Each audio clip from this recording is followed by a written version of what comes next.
ज्ञानमेयादिलक्षणं शिवरूपं शिवानन्दं वन्दे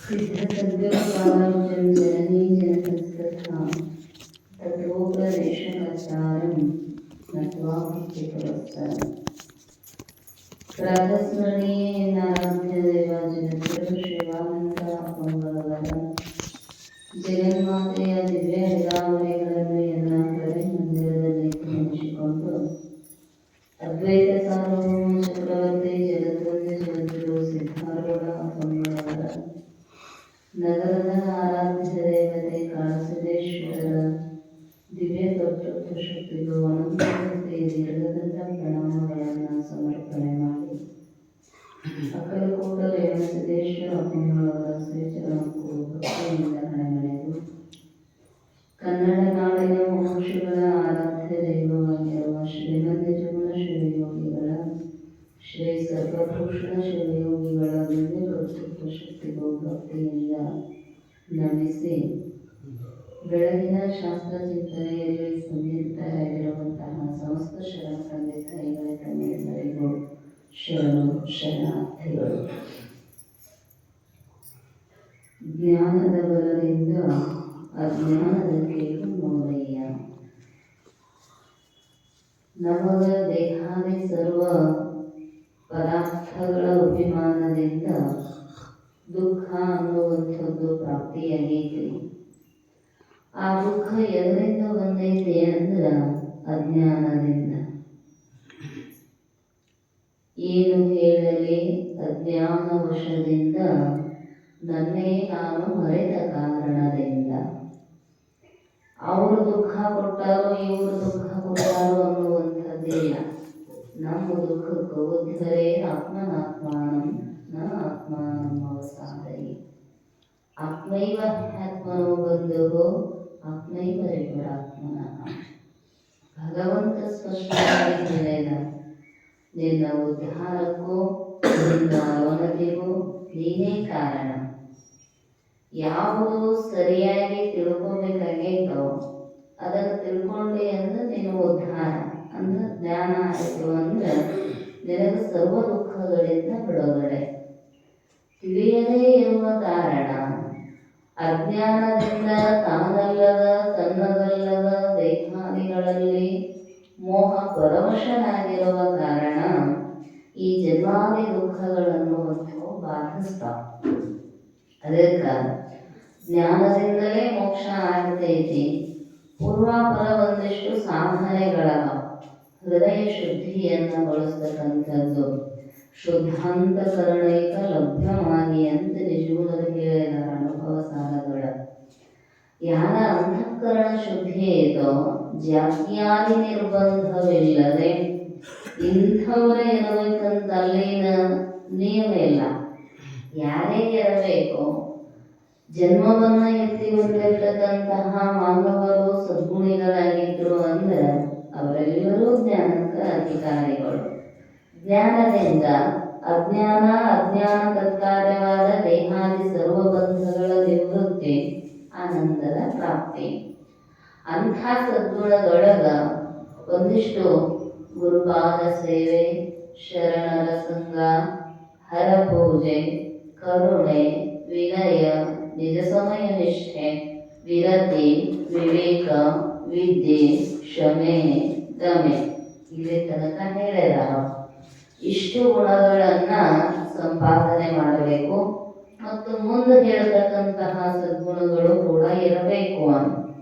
ಸತ್ಯ, ಧರ್ಮ, ವರಭಕ್ತಿ, ನೀತಿಗಳ ಬಲವಿಲ್ಲದವನಿಗೆ ಹೇಳ್ತಾರೆ. ಯಾವಾಗಲೂ ಕೂಡ ಸತ್ಯವನ್ನೇ ಮಾತಾಡಬೇಕು ಅಂತ. ಸತ್ಯಕ್ಕಿಂತ ಮಿಗಿಲಾಗಿರ್ತಕ್ಕಂತಹ ತಪಸ್ಸು ಅನ್ನುವಂಥದ್ದು ಇಲ್ಲ. ಎಡೆಬಿಡಲಿಕ ಸತ್ಯದೆಂ ತಪಮುಂಟೆ. ಅನುಕ್ಷಣವೂ ಕೂಡ ಒಂದಿಷ್ಟು ನಾವು ವಾಣಿಯ ದೋಷ ಆಗಬಾರದು ಅಂತ ಸದಾವಕಾಲ ಸತ್ಯವನ್ನೇ ನುಡಿಬೇಕಂತ. ಹಾಗಾದ್ರೆ ವ್ಯವಹಾರಗಳ ಬರೀ ಖರೇನ ಹೇಳಿದರೆ ಹೆಂಗೆ ನಡೀತೈತೆ? ಅದನ್ನು ಮುಂದೆ ಹೇಳ್ತಾರ. ಸತ್ಯ ಅಂದ್ರ ತ್ರಿಕಾಲವಾಹ ಸಂಭಾವಿತವಾಗಿರ್ತಕ್ಕಂತಹ ಸದ್ವಸ್ತುವಿನ ಕುರಿತಾಗಿರ್ತಕ್ಕಂತಹ ಚರ್ಚೆ ಇರಬೇಕು.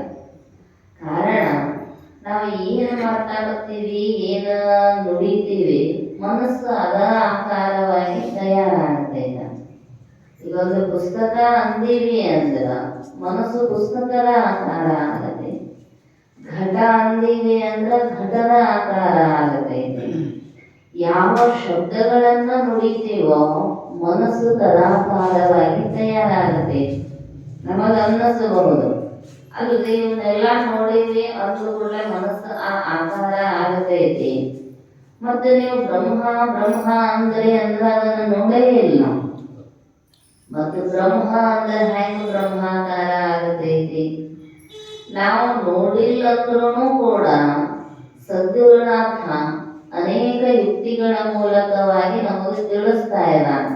ಪೇಳುತ್ತಂ ಮತ್ತೊಂದಣುವಿಂದ ಕೇಳುಪದೇಶಿಸಬೇಕದರಿಂದ ಸತ್ಯಮ ಜ್ಞಾನಂ ಸುಖಾತ್ಮಕನೆಂದು ನಿತ್ಯಂ ಪರಿಪೂರ್ಣಂ ತಾನೆಂದು. ಬ್ರಹ್ಮ ಅಂದ ಕೂಡಲೇ ನಮಗ ಆಕಾರ ಇಲ್ಲ, ಆಗ ನಿಲ್ಲುವುದಿಲ್ಲ, ಮನಸ್ಸು ವೃತ್ತಿ ತದಾಕಾರ ಆಗುವುದಿಲ್ಲ ಅನ್ನೋದು ಖರೆ. ಆಗ ಒಂದಣುವಿನಿಂದ ಸದ್ಗುರುನಾಥ ಸತ್ಯಂ ಜ್ಞಾನಂ ಸುಖಾತ್ಮಕನೆಂದು ನಿತ್ಯಂ ಪರಿಪೂರ್ಣಂ ತಾನೆಂದು ಸದಾವಿ ಪಂಚಲಕ್ಷಣಗಳ ಮೂಲಕವಾಗಿ ಹಿಂಗ ಐತಿ ಅಂತ ಅವೇನು ಸ್ವರೂಪ ಲಕ್ಷಣಗಳನ್ನ ತಿಳಿಸ್ತಾನಲ್ಲ, ಆ ಶಬ್ದಗಳನ್ನ ಕೇಳ್ತಾ ಕೇಳ್ತಾ ಹೊರಂಗ ತಾನಾಗಿಯೇ ಅಂತಃಕರಣ ಶುದ್ಧಿ ಆಯಿತು ಅಂದ್ರೆ ವೃತ್ತಿ ಬ್ರಹ್ಮಾಕಾರ ಆಗಿಬಿಡುತ್ತೆ. ಅದಕ್ಕೋಸ್ಕರವಾಗಿ ಅವರಿಗೆ ಹೇಳಿದು ಎಡಬಿಡದಂತೆ ಸತ್ಯವನ್ನೇ ನುಡಿಯಬೇಕು. ಮೂರು ಕಾಲದಲ್ಲಿಯೂ ಯಾವುದು ಬಾಧೆಯನ್ನ ಹೊಂದುವುದಿಲ್ಲವೋ ಆ ವಸ್ತುವಿನ ಕುರಿತಾಗಿ ಚರ್ಚೆ ಇರಬೇಕಂತ. ಜ್ಞಾನಿಗಳೆಲ್ಲರೂ ಕೂಡ ಹೊರಗಿನ ಯಾವ ಶಬ್ದಗಳನ್ನು ಮಾತಾಡ್ತಿರ್ಲಿಲ್ಲ. ಹೇಳ್ತಾರೆ ಪ್ರತಿದಿನವೂ ನಮ್ಮ ಸ್ವರೂಪದ ವಿಚಾರ ಅಲ್ಲದ 300 ಚಿಲ್ಲರೆ ಎಷ್ಟು ಮಾತಾಡ್ಬೇಕಂತ ಅನ್ಯ ಶಬ್ದಗಳನ್ನು. ಅಷ್ಟು ಬಿಟ್ಟು ಹೆಚ್ಚಿಗೆ ಮಾತಾಡಿದೀವಿ ಅಂದ್ರೆ ಆಯು ಕ್ಷೀಣ ಆಗ್ತೈತಿ, ಪಾಪದೋಷ ಬರ್ತೈತ. ಶಾಸ್ತ್ರದ ವಿಚಾರವನ್ನ ಬಿಟ್ಟು ಲೌಕಿಕವಾಗಿರ್ತಕ್ಕಂಥವು 342 370 ಶಬ್ದಗಳನ್ನ ಹೇಳ್ತಾರೆ. ನಾವೆಷ್ಟು ಮಾತಾಡ್ತೀವಿ ಲೆಕ್ಕ ಹಾಕೊಳ್ಳೋದು. ಮುಂಜಾನೆ ಎದ್ದಾಗಿಂದ ಮಲ್ಕೊಳ್ಳೋತನ ಒಂದು ದಿನ ಸುಮ್ಮನೆ ಲೆಕ್ಕ ಹಾಕೊಂಡು ಮಾತಾಡಿದ್ರೆ ಗೊತ್ತೈತಿ ಎಷ್ಟು ಆಯು ಕ್ಷೀಣ ಆಗತೈತಿ, ಎಷ್ಟು ಪಾಪ ದೋಷಗಳು ನಮಗ್ ಅಂಟಕತ್ತಾವ. ಅದಕ್ಕೆ ಹೇಳ್ತಾರಲ್ಲ ಶಿವ ಅಂತ್ರಿ ಶಿವ ಅಂತ್ರಿ. ಯಾಕಂದ್ರ ಅದು ದೋಷವನ್ನ ಕಡಿಮೆ ಮಾಡ್ತಕ್ಕಂಥದ್ದು, ಪಾಪವನ್ನ ಕಳೀತಕ್ಕಂಥದ್ದು. ಶಿವನಾಮವ ಸ್ಮರಿಸೋ ಈ ಭವ ಮಾಲೆಯ ಪರಿಹರಿಸೋ. ಬೇಡ ಪರರ ಚಿಂತಿ ನಾಳೆ ಕೇಳಿದರೇನಂತೆ. ಮತ್ತೆ ಬ್ಯಾರೆ ಚಿಂತೆ ಅಂದ್ರೆ ಇದಲ್ಲ, ಮಂದಿ ಮನೆಗೆ ಹೋಗಿ ಮಂದಿ ಉಸಾಬರಿ ಮಾಡೋದಿಲ್ವೇ ಅಂತಲ್ಲ, ಇದ ಮಂದಿ ಉಸಾಬರಿ ಅಂತಾರ. ಶರೀರದ ಬಗ್ಗೆ ಒಂದಿಷ್ಟು ಇದನ್ನ ಹ್ಯಾಂಗ ಗಟ್ಟಿ ಮಾಡೋದ್ರೆ ಎಲ್ಲಿ ಯೋಗ ಹೇಳ್ತಾರೋ, ಎಲ್ಲಿ ಪ್ರಾಣಾಯಾಮ ಹೇಳ್ತಾರೋ, ಇದಕ್ಕೇನ ಆಹಾರ ಕೊಟ್ರ ಸಿರಿಧಾನ್ಯಗಳನ್ನು ಕೊಟ್ರ ಆರೋಗ್ಯ ಪೂರ್ಣ ಇರ್ತೈತಂತಾರೋ, ಅದೇ ಸಿಗ್ತೈತಿ. ಮತ್ತೆ ಇದು ಮಂದಿದ ವಿಚಾರ.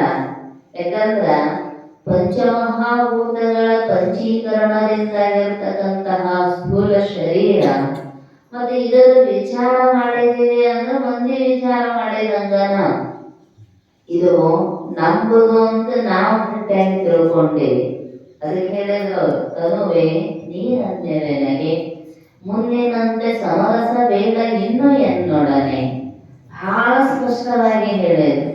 ಅಜ್ಞಾನ ಕಾಲದೊಳಗೆ ನೀನ ಸತ್ಯ ಅಂತ ನಾ ತಿಳ್ಕೊಂಡು ವ್ಯವಹಾರ ಮಾಡ್ತಿದ್ದೆ, ಗೊತ್ತಿದ್ದಿದ್ದಿಲ್ಲ ಅನ್ನೋದಿಲ್ಲ. ಸಾಕಪ್ಪ ನಿನ್ನ ಸಹವಾಸ, ಗೊತ್ತಿಲ್ಲದ ಇಷ್ಟು ದಿನ ನಿನ್ನ ಜೊತೆ ಗೆಳತನ ಮಾಡಿದೆ, ಈಗ ನಿನ್ನ ಸ್ವಭಾವ ಏನನ್ನೋದು ನನಗ ಗೊತ್ತಾಗೈತೆ. ನನಗ ನಿನಗ ಸಂಬಂಧ ಹೊಂದುವುದಿಲ್ಲ, ನೀ ಆ ಕಡೆ ನಾ ಈ ಕಡೆ ಹಂಗೆ ಹೇಳ್ತಾರ ಅವರು. ಗುರುವಿನ ಉಪದೇಶ ಆಗುವ ತತ್ಪೂರ್ವದೊಳಗ ನೀ ಸತ್ಯ ಅಂತ ತಿಳ್ಕೊಂಡು ನಿನ್ನ ಬೆನ್ನ ಹತ್ತಿದ್ದೆ, ನಿನ್ನದೇ ವಿಚಾರ ಮಾಡ್ತಿದ್ದೆ ಹಗಲು ರಾತ್ರಿ. ಅದಕ್ಕೆ ಅವ್ರು ಕೇಳ್ತಾರೆ, ದೃಢ ಅಪರೋಕ್ಷ ಬ್ರಹ್ಮಜ್ಞಾನ ಆಗುವುದರ ಸಂಕೇತ ಏನು ಅಂದಾಗ, ಅಜ್ಞಾನ ಕಾಲದೊಳಗ ದೇಹವೇ ನಾನು ಅನ್ನುವಂಥದ್ದು ಎಷ್ಟು ಗಟ್ಟಿಯಾಗಿತ್ತೋ, ಜ್ಞಾನಾನಂತರದೊಳಗ ದೇಹಕ್ಕೆ ಭಿನ್ನವಾಗಿ ಇರ್ತಕ್ಕಂತಹ ಪ್ರತ್ಯೇಗಾತ್ಮ ಪರಮಾತ್ಮ ಸ್ವರೂಪನೇ ನಾನಿದ್ದೇನೆ ಅನ್ನೋದು ಅಷ್ಟು ಗಟ್ಟಿ ಆಗಬೇಕಂತ. 6 ತಾಸು ರಾತ್ರಿ ಎಬ್ಬಿಸಿ ಕೇಳಿದ್ರು ನಾನು ಬ್ರಹ್ಮನೇ ಇದ್ದೇನೆ, ಆತ್ಮನೇ ಇದ್ದೇನೆ ಅನ್ನೋದು ಗಟ್ಟಿ ಆಗ್ಬೇಕಂತೆ. ಹಂಗಾಗೈತೆ ಅಂತ ನಮಗೆ ಪಟ್ನ ಬಡದ ನಿದ್ದೆಯನ್ನ ಎಬ್ಬಿಸಿ ಕೇಳಿದರ ಹೆಸರ ಬರ್ತೈತೆ ಹೊರತು ಹೆಸರಿಗೆ ಆಧಾರವಾಗಿರ್ತಕ್ಕಂತಹ, ನಾಮಕ್ಕೆ ಆಧಾರವಾಗಿರ್ತಕ್ಕಂತಹ ನಾಮಿಯಾದ ಸದ್ವಸ್ತುವಿನ ಚಿಂತನೆ ಬರುವುದಲ್ಲ. ಯಾಕಂದ್ರ ಹೆಚ್ಚಿನ ಬಳಕೆ, ಹೆಚ್ಚಿನ ಅಭ್ಯಾಸ ಎದುರಾಗೈತಲ್ಲ ಅದ ಬರ್ತದೆ. ಏನ್ ಉಂಡಿರ್ತೀವಿ ಅದರಡೆಗೆ ಬರೋದಲ್ಲ. ಸಬ್ಬಸಿಗೆ ಉಂಡೇವ ಅಂದ್ರೆ ಸಬ್ಬಸಿಗೆ ಬರ್ತೈತೆ. ಹಂಗ ಅನಾತ್ಮ ಅಸದ್ರೂಪವಾದ ದೇಹಾದಿ ಪ್ರಪಂಚದ ವಿಷಯಗಳ ಚಿಂತನೆ ನಡೆದೈತೆ. ಸಹಜವಾಗಿ ಅದೇ ಮನಸ್ಸಿಗೆ ಮಾತಿನೊಳಗ ಅದೇ ಹೊರಹೊಮ್ಮತಕ್ಕಂಥದ್ದು. ಅದಕ್ಕೆ ಅವ್ರು ಹೇಳಿದ್ರು, ಸತ್ಯ ಜಗತ್ತಿನೊಳಗ ಸತ್ಯಕ್ಕ ಒಂದು ತಾಕತ್ತು ಬರಬೇಕಾಗಿತ್ತು ಅಂತ ಹರಿಶ್ಚಂದ್ರನಿಂದ. ಎಲ್ಲಿ ಕೊಟ್ಟದ್ದು ಮಾತ್ರೆ, ಕನಸನೇ ಕೊಟ್ಟದ್ದ ಮಾತು. ನಮಗೆ ಎಚ್ಚರದ ಕೊಟ್ಟು ಸಾಗದಿದ್ದ ಮಾತ ನಡೆಯುವಲ್ಲ, ಅದನ್ನ ಉಲ್ಟಾ ಸುಲ್ಟಾ ಮಾಡ್ತೀವಿ. ಆದ್ರ ಕನಸನ್ಯಾಗ ಕೊಟ್ಟಿದ್ದಂತ ವಿಶ್ವಾಮಿತ್ರರಿಗೆ ರಾಜ್ಯವನ್ನ ಧಾರೆಯರದ ಒಂದು ಕೇಳಿದ್ರು ಅವರು, ಕೊಟ್ಟಿಯಪ್ಪ ಆಯ್ತ್ರಿ ಅಂತ ಬಿಟ್ಟೆ ಎದ್ದನಲ್ಲ. ಅದೇ ಆಗ್ಲಿ ನೀವ ಶಾಸ್ತ್ರ ಹೇಳ್ತೀರಿ ಕನಸು ಮಿಥ್ಯೆ ಐತಿ ಅಂತ, ಮತ್ತ ಮಿಥ್ಯೆಯಾದ ಕನಸಿನೊಳಗೆ ಕೊಟ್ಟ ಮಾತು ಹೆಂಗ ಸತ್ಯ ಆಕೈತ್ರಿ ಅಂತ ಕೇಳಬಹುದಾಗಿತ್ತು. ಆದ್ರ ಅವ ಶಾಸ್ತ್ರಜ್ಞನಾಗಿದ್ದ ಹರಿಶ್ಚಂದ್ರ. ಮತ್ತೆ ಕನಸು ಮಿಥ್ಯ ಐತಿ ಅಂದ್ರೆ ಕನಸಿನಂದರೆ ನೆನಸಿನ ಅಖಿಲ ಜಗವೆಲ್ಲವೂ ಮಿಥ್ಯೆಯಾಗಿ, ಮತ್ತು ಕನಸು ಸುಳ್ಳಂತೀಯಪ್ಪ ನೀ ಮಾಡುವ ಜಾಗೃತ ಪ್ರಪಂಚ ಏನಾರ ಖರೆ ಐತೇನು, ಕನಸಿಗೆ ಬಂದಿದ್ದು ಜಾಗಾರೇ ಹೇಳ. ಈ ಹಿತಾನಾಮಕ ನಾಡಿಯೊಳಗ ಸಮಯವನ್ನು ಹೇಳ್ಯಾರ. ವಿಶ್ವಜೀವ ಜಾಗೃತ ಅವಸ್ಥೆಯಿಂದ ಸುಷುಪ್ತಾವಸ್ಥೆಗೆ ಹೋಗುವ ಸಂದರ್ಭದೊಳಗ ಹಿತಾನಾಮಕ ನೇತ್ರದೊಳಗಿರ್ತಕ್ಕಂತಹ ವಿಶ್ವಜೀವ ಕಂಠಸ್ಥಾನದಿಂದ ಹಾಯ್ದು ಹೃದಯ ಸ್ಥಾನಕ್ಕೆ ಹೋಗುವಾಗ ಎಷ್ಟು ಸಮಯ, ಎಷ್ಟೊತ್ತರೆ ಸ್ವಲ್ಪ ಹಿಂಗ ಹಾಯ್ದು ಹೋಗಿ ಬರ್ತಾನಂತ. ಅಷ್ಟರೊಳಗ ಎಷ್ಟಾಗೈತ್ರಿ ಪ್ರಪಂಚ? 10 ಮಕ್ಕಳಾಗ್ಯಾರು, 108 ಮೊಮ್ಮಕ್ಕಳಾಗ್ಯಾರು, ಸಾಮ್ರಾಜ್ಯ ಕಟ್ಟ್ಯಾನು, ಎಲ್ಲ ಮಾಡಿ ಹುಟ್ಟಿ ಜೀವನ ಮಾಡಿ ಸತ್ತನು ಹೋಗ್ಯಾನ. ಒಂದು ಕ್ಷಣದೊಳಗ ಎಚ್ಚರ ಅದಾನ ನೋಡುವ ನಿದ್ದೆ ಜಾರಿ ಬಿಟ್ಟಿರ್ತಾನು. ಅಷ್ಟರೊಳಗ ಆ ಕನಸು ಬಿದ್ದಿರ್ತೈತಿ. ಮತ್ತೆ ಗಾಢವಾದ ನಿದ್ರೆಯೊಳಗೆ ಹೋದ್ರ ಕನಸು ಬೀಳೋದಿಲ್ಲ. ಯಾಕಂದ್ರೆ ಕೇವಲ ಅಜ್ಞಾನ ಅನ್ನುವಂತಹ ಕಾರಣ ಐತಿ. ಆದ್ರೆ ಕನಸು ಬೀಳಬೇಕಾದ್ರೆ ಮನೋರೂಪಕರಣದೊಳಗ ಕನಸು ಬೀಳ್ತೈತಿ. ಮನಸ್ಸಂಕೂಡುತ್ತ ಕನಸಂರಚಿಸುತ್ತ, ಮನಸ್ಸು ಕೂಡಿದಾಗ ಕನಸಿನ ರಚನೆ ಅನ್ನುವಂಥದ್ದು ಸಾಧ್ಯ ಐತೆ. ಅದಕ್ಕೆ ಜಾಗನೂ ಹೇಳ್ಯಾರ ಹಿತಾನಾಮಕ. ಎಷ್ಟು ಸೂಕ್ಷ್ಮ ಐತಿ ಅಂದ್ರ ಒಂದು ಕೂದಲೆಲೆಯನ್ನ ತಗೊಂಡು ಸೀದಾ ಸೀಳ್ಬೇಕಂತ ಆಟ ಅಲ್ರಿ. ಸೀದಾ 100 ಭಾಗ ಸೀಳಿದಾಗ 1 ಭಾಗ ಎಷ್ಟೈತಲ್ಲ ಅಷ್ಟು ಸೂಕ್ಷ್ಮ ಐತಂತ. ಅಂದ್ರೆ 72,000 ನಾಡಿಗಳು ಅದಾವಲ್ಲ, ಮತ್ತ ಅಷ್ಟು ಸೂಕ್ಷ್ಮ ಅದಾವಂತ 72,000 ಅದಾವ. ಅಷ್ಟು ಸೂಕ್ಷ್ಮವಾದ ಸ್ಥಾನದೊಳಗ ಆ ಜಾಗ ಸಮಯ ಹೇಳ್ಯಾರಂದ್ರೂ ಕೂಡ ಅದ್ ಹೆಂಗೈತ್ರಿ? ಎಚ್ಚರ ಆದ ಮೇಲೆ ಮಿಥ್ಯೆಯೇ. ಮತ್ತೆ ಇದಕ್ಕೆ ಜಾಗನೂ ಇಲ್ಲ, ಸಮಯನೂ ಇಲ್ಲ, ಮತ್ತೆ ಇದು ಎಷ್ಟು ಮಿಥ್ಯ ಇರ್ಲಿಕ್ಕಿಲ್ಲ. ಹಂಗ ಸುಮ್ಮ ಕಲ್ಪನಾ ಮಾತ್ರದಿಂದ ತೋರ್ತಕ್ಕಂತಹ ಜಾಗೃತ ಪ್ರಪಂಚವೇ ಸತ್ಯ ಅಂತ ತಿಳ್ಕೊಂಡು ಹೋರಾಟ ಮಾಡ್ತೀವಲ್ಲ, ಅದಕ್ಕೆ ಅವ್ರು ಹೇಳ್ತಾರೋ ಇದು ಕನಸಿಗೆ ಎಣೆಯಾಗಿ. ಕನಸಿಗೆ ಸಮಾನ ಅಂತ ಹೇಳಿದ್ರು. ಕನಸಿಗಿಂತಲೂ ಕೂಡ ಮಿಥ್ಯೆಯಾಗಿರ್ತಕ್ಕಂಥದ್ದು. ಆದರೂ ಭಾಷೆ ಕೊಟ್ಟೇನೆ ಅಂತ ಸತ್ಯವನ್ನ ಕೊನೆಯ ಉಸಿರಿರುವವರೆಗೂ ಕೂಡ ಪರಿಪಾಲನೆಯನ್ನ ಮಾಡಿಲ್ಲ. ಅದಕ್ಕೆ ಅವನ ಹೆಸರಿನಿಂದ ಸತ್ಯ ಹರಿಶ್ಚಂದ್ರ ಅಂತ ಹೆಸರು ಅವನಿಗೆ ಪ್ರಸಿದ್ಧ ಆಯಿತು. ಅಂದ್ರ ಜೀವನದೊಳಗ ಸತ್ಯವನ್ನೇ ಮಾತಾಡ್ತಾ ಸತ್ಯವನ್ನೇ ಚಿಂತನೆ ಮಾಡ್ತಾ ಹೋದಿವಿ ಅಂದ್ರ ನಾವು ಕೂಡ ಈ ಭಗವಂತನಿಂದ ಬಿಡುಗಡೆ ಆಗೋದಕ್ಕ ಸಾಧ್ಯ ಇದೆ. ಅನರ್ಥಾನ ಅನುಬಂಧ ಯಥಾ ಭೂತಾರ್ಥವಚನಂ ಸತ್ಯಂ. ಅನರ್ಥಾನ ಅನುಬಂಧಿ ಯಥಾ ಭೂತ ಅರ್ಥವಚನಂ. ಏನು ಈ ಅನರ್ಥ ರೂಪಗಳಿಂದ ಬಂಧಿಸಲ್ಪಟ್ಟಿರ್ತಕ್ಕಂತಹ ಭೂತಗಳಿಗೆ ಅರ್ಥ ರೂಪವಾಗಿ ಇರತಕ್ಕಂಥದ್ದೈತಲ್ಲ, ಅದು ಸತ್ಯ ಅನ್ನುವಂಥದ್ದು. ಪ್ರಿಯಹಿತ ಪ್ರಮಾಣ ದೃಷ್ಟ ಶ್ರುತ ಅರ್ಥ ಪದಾರ್ಥಂ. ಯಾವುದು ನಮಗ ಅತ್ಯಂತ ಹಿತವನ್ನುಂಟು ಮಾಡುವುದಕ್ಕ ಸಾಧನೆಯಾಗೈತೋ, ಕೇಳಿದ್ದು ನೋಡಿದ್ದು ಇವುಗಳನ್ನು ಕುರಿತಾಗಿ ಮಾತಾಡ್ತಕ್ಕಂಥದ್ದು ಸತ್ಯ. ಹಾಗಾದ್ರೆ ಎಲ್ಲಾ ಸಮಯದೊಳಗೂ ಸತ್ಯ ಮಾತಾಡಿದ್ರೆ ನಡೀತೈತೇನ್ರಿ ಅಂದ್ರ ಪ್ರಿಯವಾಗಿರಬೇಕು, ಹಿತವಾಗಿರಬೇಕು, ಹೊರಗೆ ಸಹಾಯವಾಗುವಂತಿರಬೇಕು. ಮತ್ತು ಪ್ರಿಯವಲ್ಲದ ಹಿತವಲ್ಲದ ಇನ್ನೊಬ್ಬರಿಗೆ ನೋವನ್ನುಂಟು ಮಾಡುವಂತಹ ಸತ್ಯ ಅದು ಅಸತ್ಯವೇ. ಅಂಥದ್ದು ಮಾತಾಡಬಾರ್ದು ಅಂತ ಅಲ್ಲಿ ಬರೀತಾರ. ಅಸತ್ಯಮಪಿ ವಕ್ತವ್ಯಂ ಗೋ ಬ್ರಾಹ್ಮಣ ಹಿತಾಯ ಚ. ಸುಳ್ಳು ಯಾವಾಗ ಹೇಳಬೇಕು ಅಂದ್ರ ಗೋವು ರಕ್ಷಣೆಯ ಸಂದರ್ಭದೊಳಗ, ಬ್ರಾಹ್ಮಣರ ರಕ್ಷಣೆಯ ಸಂದರ್ಭದೊಳಗ ಅಸತ್ಯಮಪಿ ವಕ್ತವ್ಯಂ. ಪ್ರಪಂಚಕ್ಕಾಗಿ ಸ್ವಾರ್ಥಕ್ಕಾಗಿ ಸುಳ್ಳು ಹೇಳೋದಲ್ಲ, ಲೋಕೋಪಕಾರಕ್ಕಾಗಿ. ಮಲ್ಲಿಕಾರ್ಜುನ ಅಪ್ಪುಗಳನ್ನ ಮದುವೆ ಮಾಡ್ಬೇಕಂತ ಇನ್ನು ಮದುವೆಯಾಗಿ ಹೊಸದಾಗಿ ಕರ್ಕೊಂಡು ಬರುವಾಗಂತ ವಿಚಾರ ಮಾಡಾಕತ್ತಿದ್ರಂತ ಮನೆಯೊಳಗ. ಅವರು ಏನೋ ವ್ಯಾಪಾರಕ್ಕೆ ದರಿಗಿಗೆ ಬಂದು ಅಪ್ಪಗಳ ಹತ್ರ ಬಂದು ಹೇಳಿದ್ರಂತ, ಯಪ್ಪ ಮತ್ತ ಹಿಂಗ ಮನ್ಯಾಗ ನನ್ನ ಪ್ರಪಂಚಕ್ಕೆ ದೂಡುವಂತ ವಿಚಾರ ಮಾಡ್ಯಾರ್ರಿ, ನನಗಂತೂ ಅದು ಇಷ್ಟ ಇಲ್ಲ, ನನ್ನ ಹೆಂಗರ ಮಾಡಿ ನೀವ ರಕ್ಷಣಾ ಮಾಡ್ಬೇಕ್ರಿ ಅಂತ. ಅವ್ರ ಹಿಂದಿಂದ ಬಂದ ಬಿಟ್ರಂತ್ರಿ ಮನೆಯವ್ರು. ಯಾಕಂದ್ರ ಹುಡುಗಿನ ಕರ್ಕೊಂಡ್ ಬರ್ಬೇಕು, ಮನ್ಯಾಗ ಹುಡುಗನೇ ಇರ್ಲಿಲ್ಲ ಅಂದ್ರೆ ಹೆಂಗ್ ಮಾಡೋದ. ಅಪ್ಪವ್ರಂದ್ರಂತ ಈ ಕಾಟದ ಕೆಳಗಿರೋ ನಾ ಎಲ್ಲ ಹೊರಗೆ ಉತ್ತರ ಕೊಡ್ತೀನಿ ಅಂತ. ಅವ್ರ ಅಪ್ಪಗಳ ಕಾಟದ ಕೆಳಗೆ ಹೋಗಿ ಸೇರ್ಕೊಂಡ್ರಂತ.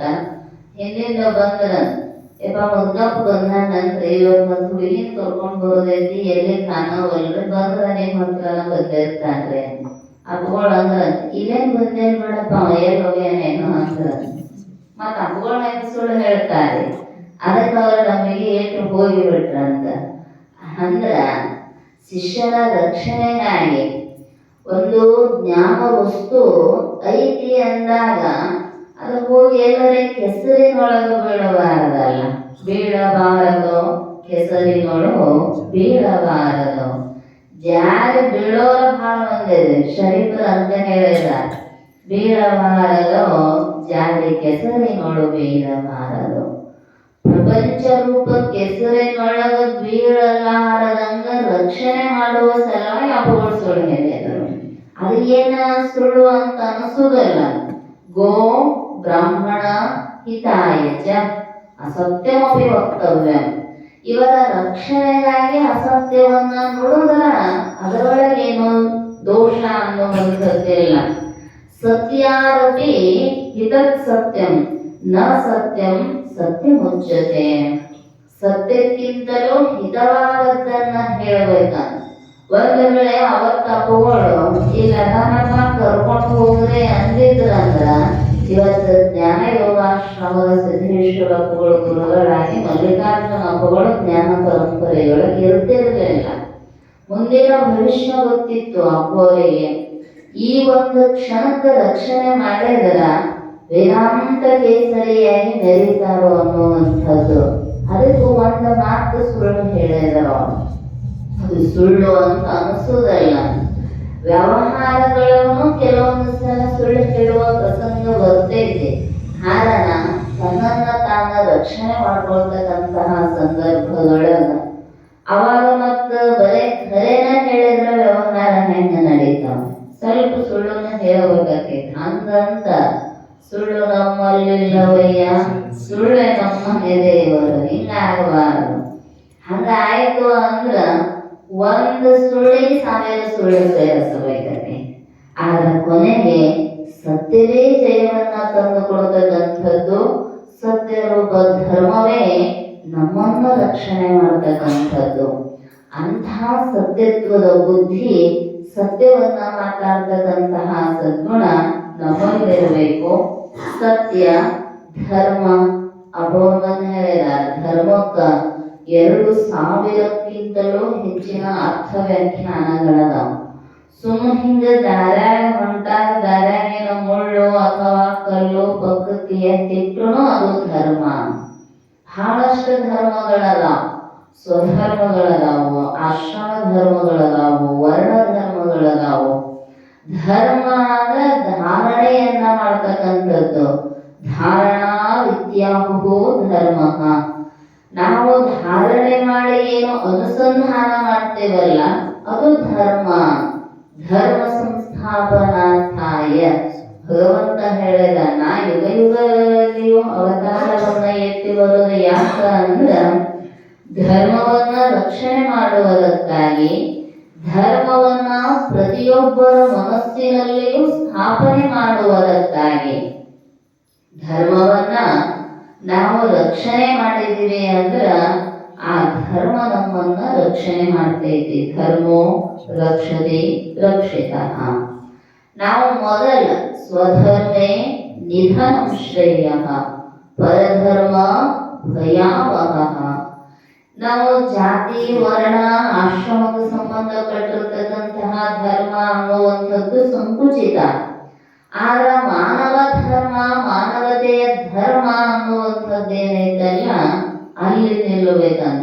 ಸ್ವಧರ್ಮೇ ನಿಧನಂ ಶ್ರೇಯ. ಹಾಗಾದ್ರೆ ಎಲ್ಲರೂ ಅವರವರ ಧರ್ಮ ಪರಿಪಾಲನೆ ಮಾಡ್ತಾರಲ್ರಿ, ಯಾಕೆ ಅವರಿಗೆ ದುಃಖ ಬಿಟ್ಟಿಲ್ಲ ಅಂದ್ರ ಯಾವುದನ್ನ ಭಗವಂತ ಸ್ವಧರ್ಮ ಅಂತ ಕರೆದ ಅನ್ನೋದು ನಮಗೆ ಲಕ್ಷ್ಯ ಇರಬೇಕು. ಸ್ವಧರ್ಮ ಅಂದ್ರ ದೇಹ ಹುಟ್ಟಿನಿಂದ ಬಂದಿರತಕ್ಕಂತಹ ಜಾತಿ ಆಶ್ರಮಗಳ ಧರ್ಮ ಅಲ್ಲ. ದೇಹ ತಾನೂ ಅಲ್ಲ, ತನ್ನದೂ ಅಲ್ಲ. ದೇಹ ಹುಟ್ಟುವ ಪೂರ್ವದೊಳಗೆ ಏನ ಆತ್ಮ ಅನ್ನುವಂಥದ್ದೈತಲ್ಲ ಆ ಧರ್ಮದೊಳಗೆ ನಿಲ್ಲಬೇಕಂತ.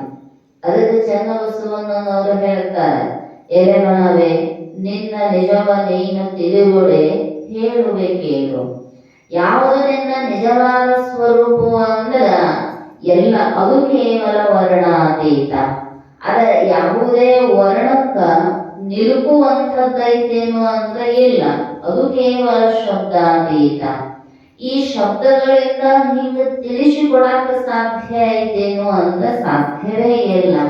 ವರ್ಣಕ್ಕ, ಶಬ್ದಕ್ಕ, ಮನಸ್ಸಿಗೆ ಅತೀತವಾಗಿರ್ತಕ್ಕಂಥದ್ದು ತನ್ನ ಯಥಾರ್ಥ ಸ್ವರೂಪ. ಅದಕ್ಕ ಸ್ವಧರ್ಮೆ ಅಂದ್ರ ಆತ್ಮ ಧರ್ಮದಲ್ಲಿ ನಿಂತ್ರ ಅದು ಶ್ರೇಯಸ್ಸು ಅನ್ನುವಂಥದ್ದು. ಇನ್ನು ವ್ಯವಹಾರಗಳಿಗೂ ತನ್ನ ಧರ್ಮ ಪರಿಪಾಲನೆಯನ್ನ ಜೀವನರು ಬೆಳೆದ ಕಾಪಟ್ಯವಿಲ್ಲದ ಆಶ್ರಮ ಧರ್ಮರತಿಯನ್ನು ಬೇಡುವೆನ ಭವ ನಿಮ್ಮನು ಭವಭವಗಳು. ನಮ್ಮ ಒಂದಿಷ್ಟು ಆಶ್ರಮ ಧರ್ಮಗಳಿರ್ತಾವ. ಬ್ರಹ್ಮಚಾರಿ ಏನ್ ಮಾಡ್ಬೇಕು ಅದನ್ನ ಮಾಡಬೇಕು, ಗೃಹಸ್ಥ ಹೆಂಗಿದ್ದು ಏನ್ ಮಾಡ್ಬೇಕು ಅದನ್ನ ಮಾಡಬೇಕು. ವಾನಪ್ರಸ್ಥಾಶ್ರಮದೊಳಗೆ ಯಾವ ಧರ್ಮ ಅನ್ನೋದನ್ನ ಶಾಸ್ತ್ರ ಹೇಳೈತಿ ಹಂಗ ಇರಬೇಕು. ಏನು ಸನ್ಯಾಸಿಯಾಗಿರ್ತಕ್ಕಂಥವ್ರು ತಮ್ಮ ಧರ್ಮ ಏನು, ಸದಾವಕಾಲ ಶಾಸ್ತ್ರ ಚಿಂತನೆ, ಉಪದೇಶ, ಸಂಚಾರವನ್ನ ಮಾಡಿ ಭಕ್ತರನ್ನು ಉದ್ಧಾರ ಮಾಡ್ತಕ್ಕಂಥದ್ದು ಇಷ್ಟ ಇರಬೇಕೇ ಹೊರತು ತನ್ನ ಧರ್ಮದ ವ್ಯತಿರಿಕ್ತವಾಗಿ ಆ ಕಡೆ ಈ ಕಡೆ ಹೊಯ್ದಾಡಿದ್ರು ಅಂತ ಕಷ್ಟ ಬರ್ತೈತಿ. ಜಗತ್ತಿನೊಳಗೆ ನಾವು ನೋಡ್ತೀವಿ, ಅವರವರು ಅವರ ಕರ್ಮ ಬಿಟ್ರಂದ್ರ ಬ್ರಹ್ಮಚಾರಿ ತಾನು ಬ್ರಹ್ಮಚಾರಿ ಆಶ್ರಮದಲ್ಲಿರುವ ಪರ್ಯಂತರವೂ ಕೂಡ ಗುರುಕುಲದಲ್ಲಿದ್ದು ಗುರು ಸೇವಾದಿಗಳನ್ನ ಮಾಡುತ್ತಾ ಅಧ್ಯಯನ ಮಾಡಬೇಕು. ಇಷ್ಟ ಅವನ ಧರ್ಮ. ಇದನ್ನು ಬಿಟ್ಟು ಬೇರೆ ಕಡೆಗೆ ಲಕ್ಷ್ಯ ಹೋಯ್ತು ಅಂದ್ರ ಸ್ವಧರ್ಮದಿಂದ ಭ್ರಷ್ಟನಾಗಿರ್ತಾನ. ಶಾಲೆ ಕಲಿಯಕ್ ಹೋಗ್ರಿ ಅಂತ ಮನ್ಯಾಗ ಅವ್ವ ಅಪ್ಪ ಕಳಿಸಿ ಕೂಡುತ್ತಾರೆ. ಹುಡುಗರು ಎಲ್ಲಿ ಹೋಗ್ತಾರೆ? ಮನೆಯಿಂದ ಶಾಲೆ ದೂರ ಇತ್ತು ಅಥವಾ ಶಾಲೆ ಬಸ್ಸಿಗೆ ಹೋಗಲಾರ ಸ್ವಂತ ಹೋಗುತ್ತಿದ್ದು ಅಂದ್ರ ಶಾಲೆಗೆ ಹೋಗುದಲ್ರಿ. ಚುಟ್ಟ ಸಿಗರೇಟ್ ತಗೊಂಡು ಎಲ್ಲೋ ಹೋಗಿಬಿಟ್ಟಿರ್ತಾವ. ನೋಡಿದ್ರಿ ಮನ್ನೊಬ್ರು ಬಿಯು ಹೇಳಾಕತ್ತಿದ್ರು, ಹೆಚ್ಚು ಪ್ರಕರಣಗಳು ಹೆಂಗಾಗತ್ತಾವ ಅಂದ್ರ ಅರ್ಧಕ್ಕರ್ಧ ಶಾಲೆ ಬಿಟ್ಟು ಹುಡುಗರು ಅನ್ಯ ಚಟಾವಿಗಳಲ್ಲಿಯೇ ತೊಡಗುತ್ತಾ ಇದ್ದಾರ. ಸ್ವಧರ್ಮದಿಂದ ಭ್ರಷ್ಟರಾಗರು ಅಂದ್ರ ಗುರಿ ಸಾಧನೆ ಮಾಡಾಕ ಸಾಧ್ಯ ಐತೇನೋ, ಶ್ರೇಯಸ್ಸನ್ನ ಹೊಂದಾಕ ಸಾಧ್ಯ ಐತೇನೋ ಅಂದ್ರ ಸಾಧ್ಯ ಇಲ್ಲ. ಯಾಕಂದ್ರ ಮಾಡು ಕರ್ತವ್ಯ ಕರ್ಮಗಳ ಅವಾಗ ಅದನ್ನ ಮಾಡಬೇಕು, ಅಧ್ಯಯನವನ್ನೇ ಮಾಡಬೇಕೇ ಹೊರತು ಬೇರೆ ಕಡೆಗೆ ಲಕ್ಷ್ಯ ಇರಬಾರದು. ವಿದ್ಯಾ ಪುರಾಣ ನ ಸುಖಂ. ಅವನಿಗೆ ಅನ್ನದ ಕಡೆಗೂ ಲಕ್ಷ್ಯ ಇರಬಾರದು, ನಿದ್ರೆಯ ಕಡೆಗೂ ಲಕ್ಷ್ಯ ಇರಬಾರದ. ಇನ್ನು ಗೃಹಸ್ಥನಾಗಿರ್ತಕ್ಕಂಥವನು ತನ್ನ ಸತಿ ಸುತಾದಿಗಳನ್ನ ಸಂರಕ್ಷಣೆ ಮಾಡುವಂತಹ ಧರ್ಮ, ಅದರೊಟ್ಟೊಟ್ಟಿಗೆಯೇ ಒಂದಿಷ್ಟು ಶಾಸ್ತ್ರ ಚಿಂತನೆ, ಅತಿಥಿ ಸತ್ಕಾರ, ಈಶ್ವರಾರ್ಚನೆ ಅನ್ನುವಂಥದ್ದು ತನ್ನ ಧರ್ಮ. ಅದ್ಯಾಕಾದಿದ್ರೆ ಇದನ್ಯಾಕ ನಾ ಮಾಡೀನಿ ಅಂತ ಬರೀ ಹೆಣ್ಣು ಮಕ್ಕಳಿಗೆ ಅಷ್ಟ ಬದುಕುವ ಪ್ರಯತ್ನ ಮಾಡಿದ ಅಂದ್ರ ಅದು ಶ್ರೇಯಸ್ಸನ್ನ ತರುವಂಥದ್ದಲ್ಲ. ಬಸವಾದಿ ಶಿವಶರಣರು ಗೃಹಸ್ಥರೇ, ಆದ್ರ ಅವರೊಂದು ಧರ್ಮ ಪರಿಪಾಲನೆಯನ್ನ ಮಾಡ್ತಿದ್ರು, ಕಾಯಕ ಮಾಡ್ತಿದ್ರು, ದಾಸೋಹ ಮಾಡ್ತಿದ್ರು, ಅರ್ಚನೆ ಲಿಂಗಾರ್ಚನೆಯನ್ನ ಮಾಡ್ತಿದ್ರು, ಜಗಮ ದಾಸೋಹವನ್ನ ಮಾಡ್ತಿದ್ರು, ಕೊನೆಗೆ ಅನುಭಾವವನ್ನ ಮಾಡ್ತಿದ್ರು. ಇಷ್ಟು ಇದ್ರಂತ ತಿಳ್ಕೊಂಡ ಅವ್ರಿಗೆ ಎಂದು ದುಃಖ ಅನ್ನುವಂಥದ್ದು ತೋರಿಬಿಡ್ಲಿಲ್ಲ. ಅದಕ್ಕೆ ಹೇಳ್ತಾರೆ, ಗೃಹಸ್ಥ ತನ್ನದೇ ಧರ್ಮದೊಳಗೆ ಇರಬೇಕು, ಅದು ಶ್ರೇಯಸ್ಸು. ಇನ್ನು ಗೃಹಸ್ಥಾಶ್ರಮವನ್ನ ತ್ಯಾಗ ಮಾಡಿ ವಾನಪ್ರಸ್ಥಾಶ್ರಮಕ್ಕೆ ಹೋದ ಅಂದ್ರ ಮನಿ ಮೋಹವನ್ನ ಎಲ್ಲಾ ಬಿಟ್ಟಿರಬೇಕು. ಬಿಟ್ಟು ಅಡವಿಯೊಳಗ ಗುಡಿಸಲ ಹಾಕೊಂಡು ಜಪ ತಪ ಅನುಷ್ಠಾನ ಚಿಂತನೆ ಮಾಡುವ ಸಂದರ್ಭದೊಳಗ ಮನೆ ಕಡೆ ಏನ್ ಮಾಡಿದ್ರಿ, ಹೊಲ ಎಷ್ಟು ಬಿದ್ದಿದ್ದು, ಎಷ್ಟು ಮಾರಿದ್ರಿ, ರೊಕ್ಕ ಎಷ್ಟು ಬಂತು ಅಂದ್ರು ಅಂದ್ರ ಚಿಂತನೆಯೊಳಗ ಮನಸ್ಸು ಉಳಿಯುವುದಲ್ಲ. ಏನ ಮಾಡ್ತಿರ್ತೀವಿ, ಎಲ್ಲಿ ಇರ್ತೀವಿ ಅದನ್ನೇ ಮಾಡಬೇಕ. ಇನ್ನು ಸನ್ಯಾಸಿಗಳಾಗಿರ್ತಕ್ಕಂಥವರಿಗಂತೂ ಹೇಳ್ಯಾರ ಶಾಸ್ತ್ರ ಬೋಧನೆ, ಒಂದಿಷ್ಟು ಬಂದಿರ್ತಕ್ಕಂತಹ ಭಕ್ತರ ದುಃಖಗಳನ್ನ ಕೇಳೋದು, ಸಮಾಧಾನ ಮಾಡೋದು, ಸದಾಕಾಲ ಆತ್ಮಾನುಸಂಧಾನದೊಳಗೆ ಬ್ರಹ್ಮನಿಷ್ಠನಾಗಿ ಉಳಿದುಕೊಳ್ಳತಕ್ಕಂಥದ್ದು. ಇವತ್ತಿನ ದಿನಮಾನಗಳು ಒಂದಿಷ್ಟು ಸಮಾಜಮುಖಿಯಾಗಿ ಕೆಲಸ ಅನ್ನುವಂಥದ್ದು ನಡೆದಿದೆ. ಅವಾಗೆಲ್ಲ ಊರು ಬಿಟ್ಟು ದೂರ ಇರ್ತಿದ್ರ ಅಡವ್ಯಾಗ, ಅವ್ರು ಬರೀ ತಮ್ಮ ಚಿಂತನೆಯೊಳ ಈ ಊರಾಗ ಬಂದದಾರಲ್ಲ ಏನ್ ಮಾಡೋದು, ಮತ್ತು ಊರಿನ ಚಿಂತೆ ಒಂದೈತಿ ಮಾಡಬೇಕಲ್ಲ, ಅದನ್ನು ಮಾಡುತ್ತಾ ಒಟ್ಟಾರೆ ತಮ್ಮ ಏನೇ ಮಾಡಿದ್ರೂ ಸ್ವಧರ್ಮವನ್ನ ಬಿಡದಂತೆ ಅನುಸಂಧಾನ ಮಾಡ್ತಕ್ಕಂಥದ್ದು ಶ್ರೇಯಸ್ಸು. ಇದನ್ನ ಬಿಟ್ಟ ಇನ್ನೊಂದು ಧರ್ಮದ ಬಗ್ಗೆ, ಇನ್ನೊಬ್ಬರ ಬಗ್ಗೆ ಅವಹೇಳನಕಾರಿ ಮಾತುಗಳನ್ನು ಮಾತಾಡೋದಾಗಲಿ ಅಥವಾ ಅಲ್ಲಿಯಿಂದ ಮತಾಂತರ ಮಾಡತಕ್ಕಂತಹ ಪದ್ಧತಿಯಾಗಲಿ ಇದು ಶ್ರೇಯಸ್ಸನ್ನ ತರುವಂಥದ್ದಲ್ಲ, ಭಯವನ್ನೇ ತರುವಂಥದ್ದು.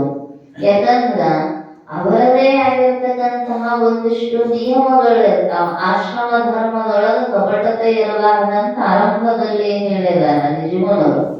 ಹಂಗಿದ್ದಾಗ ತನ್ನ ಧರ್ಮ ತನಗೆ ಶ್ರೇಷ್ಠ, ಅದನ್ನು ಪರಿಪಾಲನೆ ಮಾಡಿ, ಯಾರು ಬೇಡ ಅಂತಲ್ಲ. ಆದ್ರೆ ಇನ್ನೊಬ್ಬರನ್ನ ಪ್ರಲೋಭನೆಗೊಳಪಡಿಸಿ ಅವರನ್ನ ಅವರ ಧರ್ಮದಿಂದ ಭ್ರಷ್ಟರನ್ನಾಗಿ ಮಾಡ್ತಕ್ಕಂಥದ್ದೇನಿದ್ದಲ್ಲ, ಇದು ಮಹಾನ್ ಪಾಪ. ಉಪದೇಶ ಮಾಡ್ರಿ ಬೇಡ ಅನ್ನೋದಿಲ್ಲ, ನಿಮ್ಮ ನಿಮ್ಮ ಧರ್ಮವನ್ನ ನಿಮ್ಮ ನಿಮ್ಮ ಗುರುಗಳನ್ನ ಆರಾಧನೆ ಮಾಡ್ರಿ, ಅಲ್ಲಿಯೇ ಸಾಧನೆ ಮಾಡ್ರಿ ಅಂತ ಉಪದೇಶ ಮಾಡಿ ಸಹಜವಾಗಿಯೇ ನಿಮಗೆ ಭಗವಂತನ ಪ್ರೀತಿ ಸಿಗುತ್ತೆ. ಅದು ಬಿಟ್ಟ ಇಲ್ಲ ಅದನ್ನೆಲ್ಲ ಬಿಟ್ಟು ಬರ್ರಿ ನನ್ನ ಹತ್ರನ ಬರ್ರಿ ಅಂದ್ವಿ ಅಂದ್ರ ಮಹಾನ ಪಾಪ ಅನ್ನುವಂಥದ್ದು ಪ್ರಾಪ್ತಿಯಾಗತೈತಿ. ಅದಕ್ಕೆ ಹೇಳಿದ್ರು ಪರಧರ್ಮ ಭಯಾವಹ. ನಮ್ಮ ಯಾರು ಎಷ್ಟೇ ಪ್ರಲೋಭನೆ ತೋರಿಸಿದ್ರು ನಮಗೂ ಒಂದಿಷ್ಟು ಬುದ್ಧಿ ಬೇಕಲ್ರಿ. ನಾವು ಬಿಟ್ಟು ಜಿಗಿಯವರಿಗೆ ಹೊರಗಿನ ರಾಜಕೀಯದೊಳಗೆ ಮಾಡ್ತಾರೆ, ಆಗ ಅದರ ಧರ್ಮದೊಳಗೆ ಮಾಡಬಾರದು.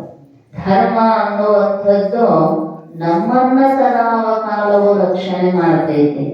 ಅಂದಾಗ ಎಲ್ಲರೇ ಹೋಗ್ರಿ, ಏನರ ಕೇಳ್ರಿ, ಕೇಳಾಕ ಬೇಡ ಅನ್ನೋದಲ್ಲ, ಕೇಳುವುದು ಪ್ರವೃತ್ತಿ. ಆನೆಯಂತೆ ದೊಡ್ಡ ಕಿವಿ ಇಟ್ಟುಕೊಂಡು ಕೇಳ್ಬೇಕಂತ. ಆದ್ರೆ ವಿಚಾರ ಮಾಡುವಾಗ ನಮಗೂ ಒಂದಿಷ್ಟು ಚಲೋ ಕೆಟ್ಟದ್ದು ಬುದ್ಧಿ ಕೊಟ್ಟಾನಲ್ಲ ಭಗವಂತ. ಯಾವುದನ್ನ ಸ್ವೀಕಾರ ಮಾಡಬೇಕು, ಯಾವುದನ್ನ ತ್ಯಾಗ ಮಾಡಬೇಕು, ಇಷ್ಟು ಬುದ್ಧಿ ಇಟ್ಟುಕೊಂಡು ಬೇಕಾದ ಕಡೆಗೆ ಹೋಗಿ ಬೇಕಾದನ್ನ ಕೇಳ್ರಿ. ಆದ್ರ ಸ್ವಂತ ವಿಚಾರದಿಂದ ಯಾವುದು ಯೋಗ್ಯ ಅನ್ನಿಸ್ತೈತೆ ಅದರಲ್ಲಿಯೇ ನಾವು ಶ್ರದ್ಧೆ ಅಂದ್ರೆ ಸ್ವಧರ್ಮದಲ್ಲಿಯೇ ಶ್ರದ್ಧೆ ಇರಬೇಕು. ಸ್ವಧರ್ಮ ನಿಷ್ಠರಾಗಿ ನಾವು ಇದ್ದೀವಿ ಅಂದ್ರ ಆ ಧರ್ಮ ನಮ್ಮನ್ನ ರಕ್ಷಣೆ ಮಾಡ್ತೈತೆ. ಅದಕ್ಕೋಸ್ಕರವಾಗಿ ಧರ್ಮ ಅಂದ್ರ ಧಾರಣೆಯನ್ನ ಮಾಡ್ತಕ್ಕಂಥದ್ದು. ಕೆಲವೊಂದಿಷ್ಟು ಭಿನ್ನ ಭಿನ್ನ ಜಾತಿಗೆ ಸಂಬಂಧಪಟ್ಟಿರ್ತಕ್ಕಂಥವು, ವರ್ಣಕ್ಕೆ ಸಂಬಂಧಪಟ್ಟಿರ್ತಕ್ಕಂಥವುಗಳು ಕೂಡ ಅದಾವ. ವಿಶೇಷ ಧರ್ಮ, ಸಾಮಾನ್ಯ ಧರ್ಮ, ಆ ಎಲ್ಲ ಧರ್ಮಗಳ ಅನುಸಂಧಾನವನ್ನ ಮಾಡ್ತಾ ಉದ್ದೇಶ ಏನು ಅಂದ್ರೆ ಭಗವಂತನ ಸಾಕ್ಷಾತ್ಕಾರ. ಯಾವುದೇ ಧರ್ಮವನ್ನ ಸ್ವೀಕಾರ ಮಾಡಿದವರ ಉದ್ದೇಶ ಆ ವಸ್ತುವಿನನ್ನ ಪಡಿತಕ್ಕಂಥದ್ದು. ಹಂಗಂತ ಒಂದಿಷ್ಟು ಈ ಕಡೆ ಹೋಗಿ ನೋಡಿದ್ರೆ ಆಯ್ತ್ರಿ, ಈ ಕಡೆ ಹೋಗಿ ನೋಡಿದ್ರೆ ಆಯ್ತ್ರಿ ಅಂದ್ರ ಆ ಕಡೆ ಈ ಕಡೆ ಹೋಗೋದ್ರೊಳಗ ಆಯುಷ್ಯ ಮುಗಿದು ಬಿಡತ್ತೆ. ಯಾಕೆ ಏಕ ನಿಷ್ಠೆ ಇರಬೇಕು ಅಂತ ಶರದ್ರು ಹೇಳಿದ್ರು ಅಂದ್ರ ಒಂದ ಗುರಿ ಸೀದಾ ದಾರಿ ಇತ್ತಂದ್ರ ಅಗ್ದಿ ಜಲ್ದಿ ಹೋಗಿ ಮುಟ್ತೇವೆ. ಸುತ್ತು ಬಳಸುದಾರಿ ಇತ್ತಂದ್ರ ಸಮಯ ತಗೊಳ್ಳೋದಲ್ಲ, ಹಿಂಗೊಳ್ಬೇಕು ಹೋಗೋದ್ರೊಳಗ ಆಯುಷ್ಯ ಮುಗಿದು ಹೋಗಿ ಬಿಟ್ಟಿರ್ತೈತೆ. ಅದಕ್ಕೆ ಹೇಳಿದವರು ಧರ್ಮ ಅನ್ನುವಂಥದ್ದು ನಮ್ಮನ್ನ ರಕ್ಷಣೆ ಮಾಡ್ತಕ್ಕಂಥದ್ದು. ಅಲೌಕಿಕ ಶ್ರೇಯಸ್ಸಾಮನತ್ವೇನ ವಿಹಿತ ಕ್ರಿಯಾ. ಇನ್ನು ಧರ್ಮ ಏನ್ ಮಾಡ್ತೈತಿ ಅಂದ್ರ ಅಲೌಕಿಕ ಶ್ರೇಯ ಸಾಧನತ್ವ ವಿಹಿತ ಕ್ರಿಯಾ. ವೇದದೊಳಗ ವಿಹಿತ ಕ್ರಿಯೆಗಳು ನಿಷಿದ್ಧ ಕ್ರಿಯಾದಿಗಳನ್ನ ಹೇಳಿದ್ದಾರೆ. ಹಿಂಗ ನಡಿಬೇಕು ಅನ್ನುವಂಥದ್ದು ವಿಶೇಷವಾಗಿ ನಮಗೆ ಹಿತವನ್ನುಂಟು ಮಾಡ್ತಕ್ಕಂಥದ್ದು. ಅಪರಮನ್ನು ಹೇಳಿದ್ರಲ್ಲ, ಸುಖ ಬೇರೆ ಹಿತ ಬೇರೆ. ಸುಖದೊಳಗೆ ವ್ಯತ್ಯಾಸ ಆಗ್ತೈತಿ, ಹಿತದೊಳಗೆ ವ್ಯತ್ಯಾಸ ಇಲ್ಲ. ಹಿತವಾವುದಿತ ಪರಗಳು ಧರ್ಮರತಿ.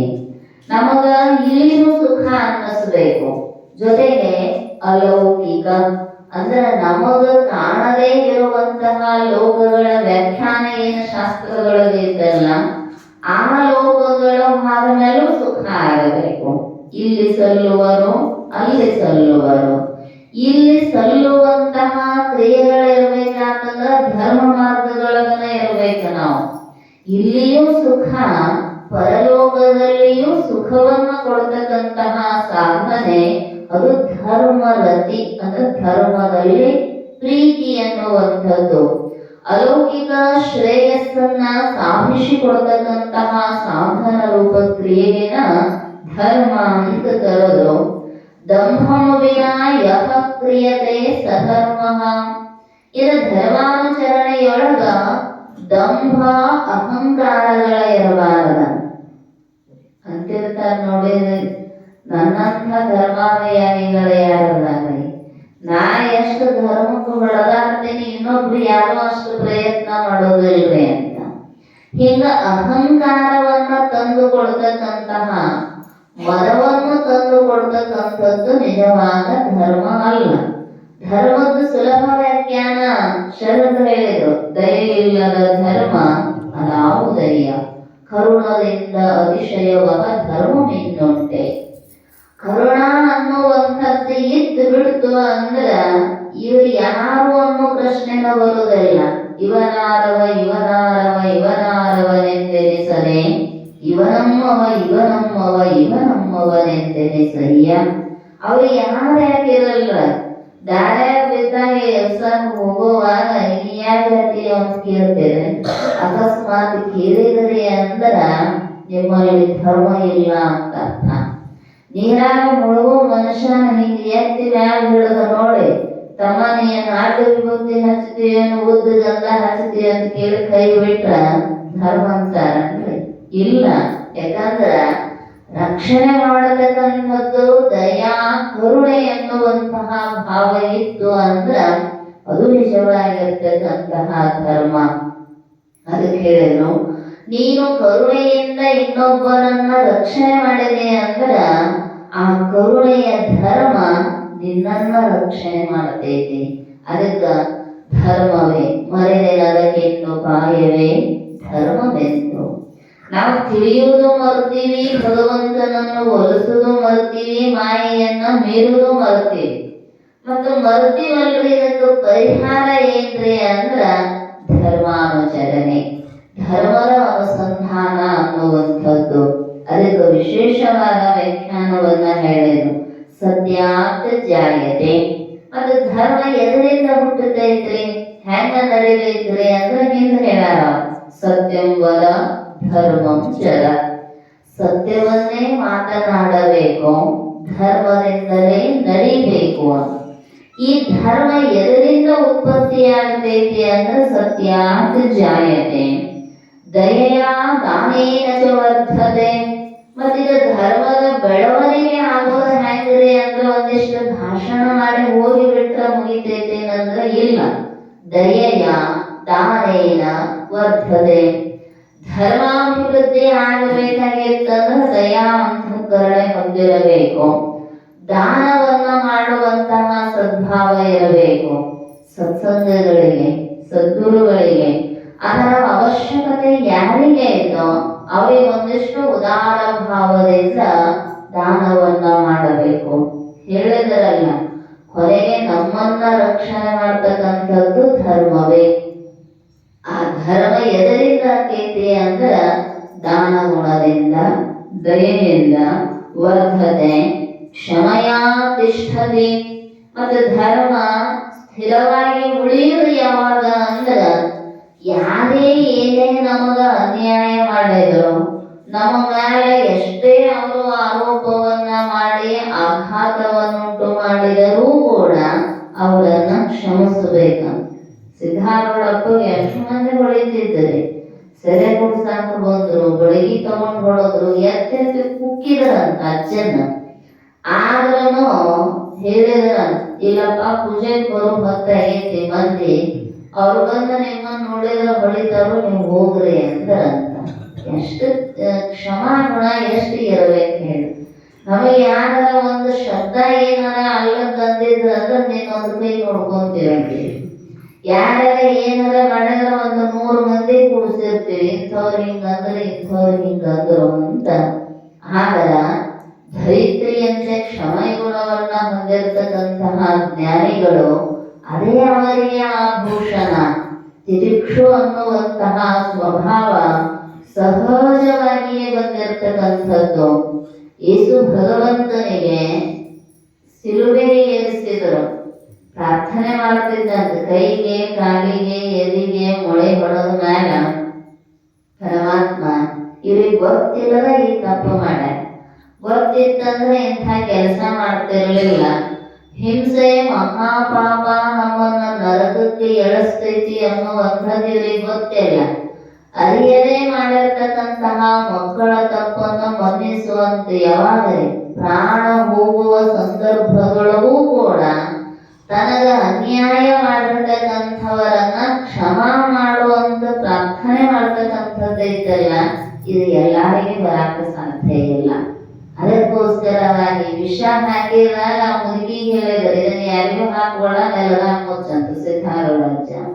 ಆಗ ಭಕ್ತರನ್ನು ಕರೆಸಿ ಹೊಡಿಬಹುದಾಗಿತ್ತು, ಇಲ್ಲ ವಿಷ ಐತಿ ಅಂತ ತಿನ್ನುವುದಿಲ್ಲ ಅನ್ನಬಹುದಾಗಿತ್ತು.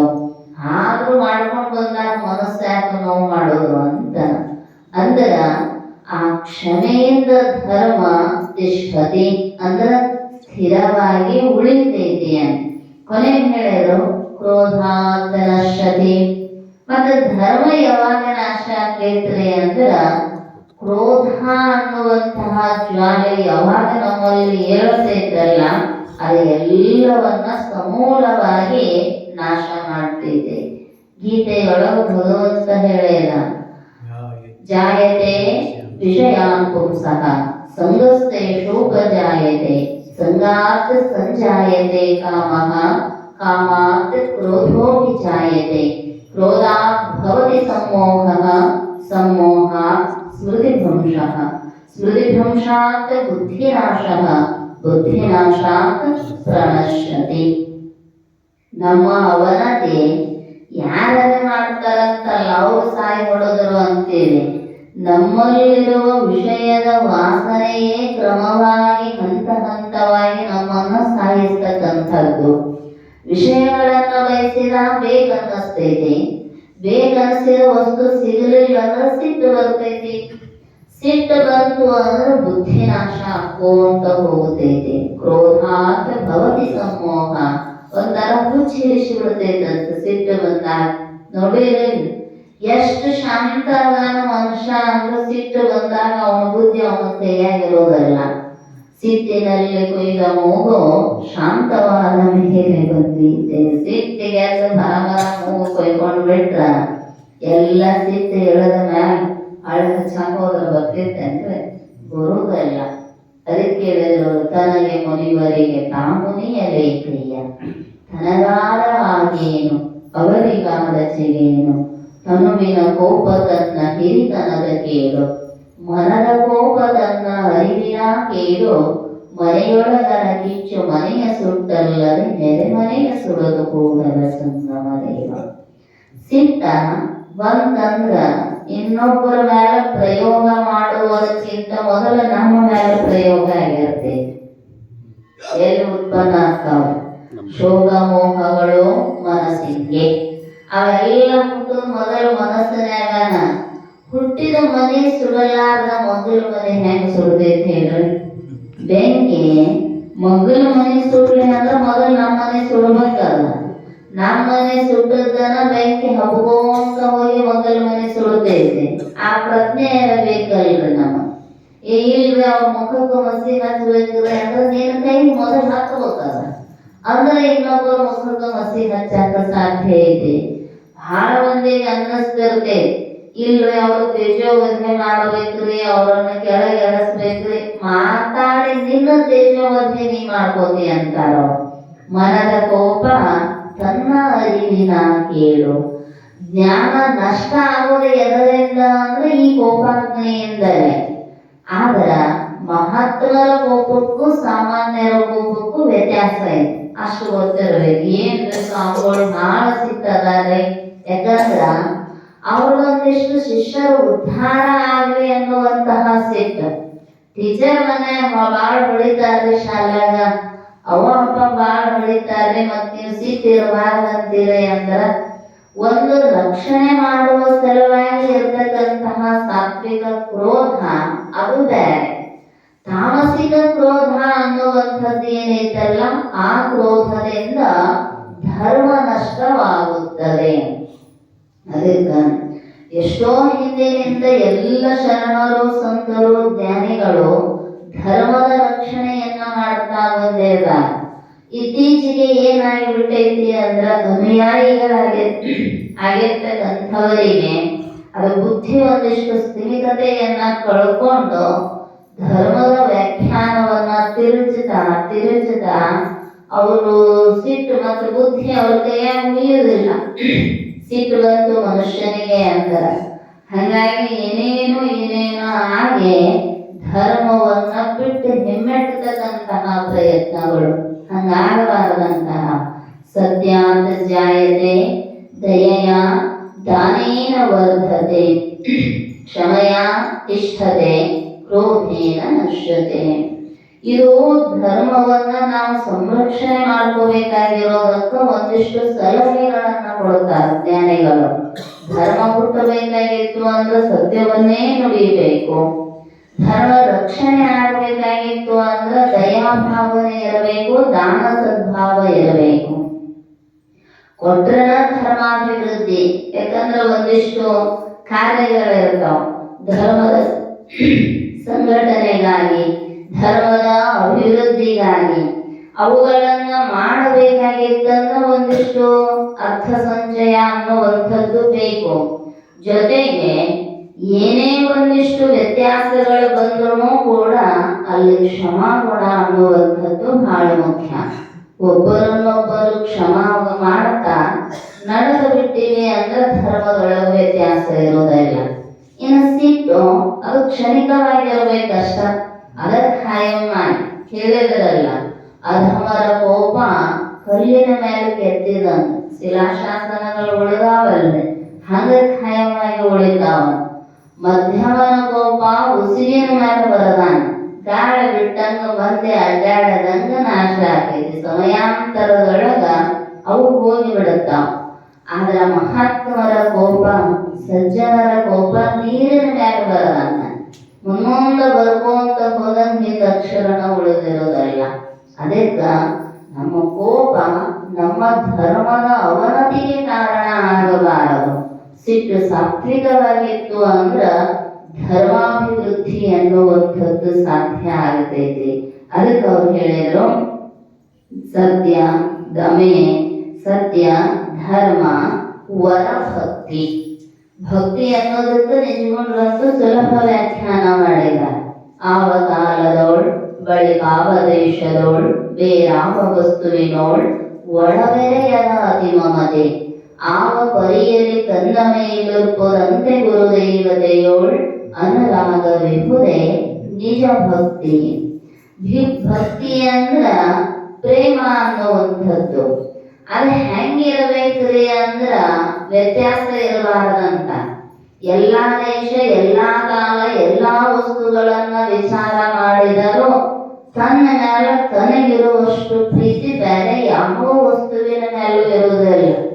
ಇಲ್ರಿ, ನನ್ನ ಪ್ರಾಣಕ್ಕಿಂತಲೂ ನನ್ನ ಹೆಂಡತಿ ಪ್ರೀತಿ ಮಾಡ್ತೀನಿ ಅಂದ್ರ ಉಪನಿಷತ್ತುಗಳು ಹೇಳ್ತಾರ, ಆತ್ಮನಸ್ತು ಕಾಮಾಯ ಸರ್ವಂ ಪ್ರಿಯಂ ಭವತಿ.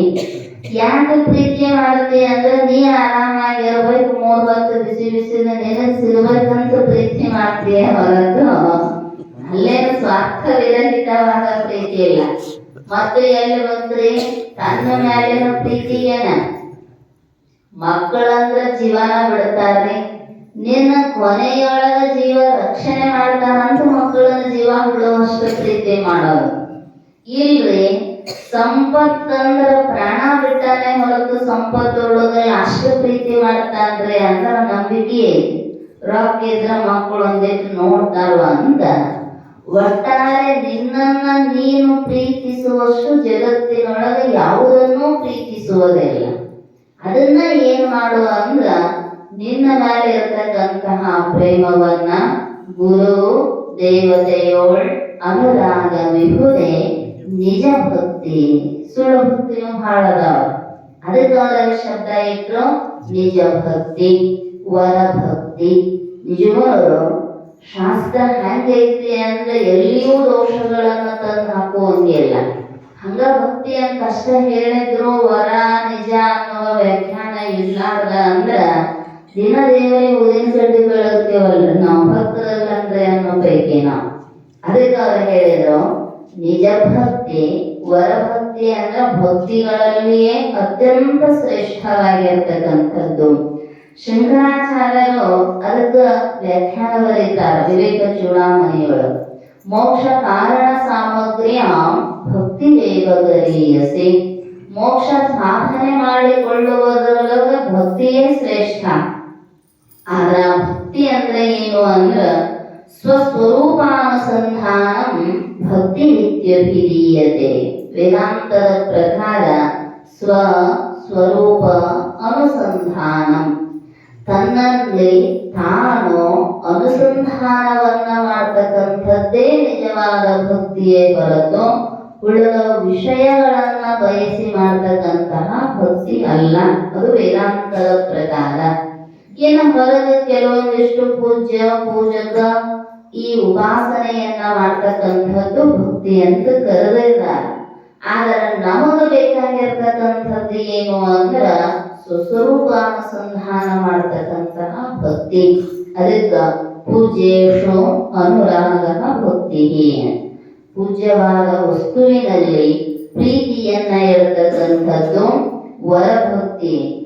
ಆರಾಧ್ಯತ್ವೇನ ಜ್ಞಾನಂ ಭಕ್ತಿ ಅಂದ್ರ ಆರಾಧನೆಯನ್ನ ಮಾಡಬೇಕು ಅನ್ನುವ ಜ್ಞಾನಕ್ಕೂ ಕೂಡ ಭಕ್ತಿ ಅಂತ ಕರೀತಾ ಇದ್ದಾರೆ. ಮಾನ ಪ್ರದರ್ಶನಂ ಅಂದ್ರೆ ನಮ್ಮಲ್ಲಿ ಇರತಕ್ಕಂತಹ ಸದ್ಗುಣಗಳನ್ನ ದೇವತಾದಿಗಳ ಅರ್ಚನೆ ಮಾಡ್ತಕ್ಕಂಥದ್ದನ್ನ ಏನು ತೋರಿಸಿಕೊಡ್ತಕ್ಕಂಥದ್ದೈತಲ್ಲ ಅದಕ್ಕೂ ಭಕ್ತಿ ಅಂತ ಕರೆದ್ರು. ಪರಲೋಕ ಮತಿತ್ವೇನ ಉಪಾಸ್ಯತ್ವ ಬುದ್ಧಿ. ಮತ್ತೆ ಭಕ್ತಿ ಯಾಕೆ ಮಾಡೋದ್ರಿ ಅಂದ್ರ ಲೋಕಗಳ ಮ್ಯಾಲ ಅವುಗಳನ್ನ ಪಡಿಬೇಕು ಅಂದ್ರೆ ಇಲ್ಲಿ ದೇವತೆಯ ಆರಾಧನೆಯನ್ನ ಮಾಡೋದು. ಶಿವನನ್ನ ಕೊಡಬೇಕಾದ ಶಿವನ ಆರಾಧನೆ, ವೈಕುಂಠಕ್ಕೆ ಹೋಗಬೇಕಾದ ವಿಷ್ಣುವಿನ ಆರಾಧನೆ, ಬ್ರಹ್ಮಲೋಕಕ್ಕೆ ಹೋಗಬೇಕಾದ ಬ್ರಹ್ಮ ಉಪಾಸನೆ. ಹಿಂಗ ಪರಲೋಕದ ಸಲುವಾಗಿ ಇಲ್ಲಿ ಉಪಾಸನೆಯನ್ನ ಆರಾಧನೆಯನ್ನ ಮಾಡ್ತಕ್ಕಂಥದ್ದು ಭಕ್ತಿ ಅಂತ ಕರೆದಿದ್ದಾರೋ. ಇಂಥ ಭಕ್ತಿ ಇಲ್ಲದೆ ಹೋಯಿತು ಅಂದ್ರ ಭಕ್ತಿ ಮಾತ್ರ ಮಾಡಿದೊಡಂಗನೆ ಕೇಳು ಮುಕ್ತಿಯನ್ನು ಒಲಿದೀವನು ಈಶನು. ಕರ್ಮಾನುಭವ ಬೋಧೆಯೊಳಗ ಮೈತ್ರಾದೇವಿಗೆ ಹೇಳ್ತಾರೆ ಯಾಜ್ಞವಲ್ಕ್ಯರು ಸಗುಣ ಅಷ್ಟಾಂಗ ಯೋಗಗಳನ್ನ ಹೇಳುವ. ನೀನು ಉಳಿದದ್ದು ಯಾವ ನನಗಾಗುವುದಿಲ್ಲ ಅಂದಿ ಅಂದ್ರ ಭಕ್ತಿ ಮಾತ್ರ ಮಾಡಿದೊಡೆ ಅಂಗನೆ ಕೇಳು ಭಕ್ತಿ ಮಾತ್ರ ಮಾಡಿದೊಡೆ ಮುಕ್ತಿಯನ್ನು ಒಲಿದೀವನೀಶನು. ಎಷ್ಟು ಸುಲಭ ಐತಿ ಅಂದ್ರ ಅಷ್ಟು ಸುಲಭ ಐತಿ, ಆದ್ರ ಅಷ್ಟ ಕಠಿಣವೂ ಐತಿ. ಸುಮ್ಮನೆ ಏನಾರ ಕೊಟ್ಟು ಏನಾರ ತಗೊಂಡ ದೇವರ ಅಂದಿವಿ ಅಂದ್ರ ಅದು ಭಕ್ತಿ ಆಗೋದಲ್ಲ, ಅದು ವ್ಯಾಪಾರಿ ಭಕ್ತಿ ಆಗ್ತೈತಿ. ವರಭಕ್ತಿ ಅಂದ್ರೆ ಸ್ವಸ್ವರೂಪ ಅನುಸಂಧಾನವನ್ನ ಮಾಡುವಂಥದ್ದೇ ನಿಜವಾದ ಭಕ್ತಿ. ಇಂಥ ಸದ್ಗುಣ ಇಲ್ಲದೆ ಹೋಯಿತು ಅಂದ್ರ ಭಗವತ್ ಕರುಣೆಯಾಗುವುದಿಲ್ಲ. ಭಗವತ್ ಕರುಣೆಯಾಗದ ಗುರು ದೊರಕುವುದಿಲ್ಲ. ಗುರು ದೊರಕಲಾರದ ಜ್ಞಾನ ಪ್ರಾಪ್ತಿಯಾಗುವುದಿಲ್ಲ. ಜ್ಞಾನವಾಗದ ವಿನ ಮೋಕ್ಷ ಅನ್ನುವಂಥದ್ದು ಸಿದ್ಧಿಸುವುದಿಲ್ಲ. ಸುಮ್ಮನಾಗದ ಅರಿವಿನಿಂದವೇ ಮುಕುತಿ ನೆಮ್ಮಿಲೆ ಸೆನಿಸುವ ಗುಣಗಣವಿಲ್ಲದವನಿಗೆ ಅಂತ ಇಷ್ಟು ಸದ್ಗುಣಗಳ ಕುರಿತಾಗಿ ಶ್ರೀಮತಿ ನಿರ್ಗುಣ ಶಿವಯೋಗಿಗಳು ನಮ್ಮನ್ನೆಲ್ಲರನ್ನ ಕುರಿತು ಉಪದೇಶವನ್ನ ಮಾಡ್ತಾ ಇದ್ದಾರೆ. ಉಳಿದ ವಿಷಯ ಮತ್ತೆ ನಾಳೆ ಚಿಂತನೆ ಮಾಡೋಣ ಅಂತ ತಿಳಿಸ್ತಾ ನನ್ನೆರಡು ಅರೆವಿರದ ವಾಕರೂಪ ಪುಷ್ಪಗಳನ್ನ ಜಗದ್ಗುರು ಶಿವಾನಂದರ ಚರಣ ಸನ್ನಿಧಿಗೆ ಸಮರ್ಪಿಸಿ ಹರ ಓಂ ತತ್ಸತ್.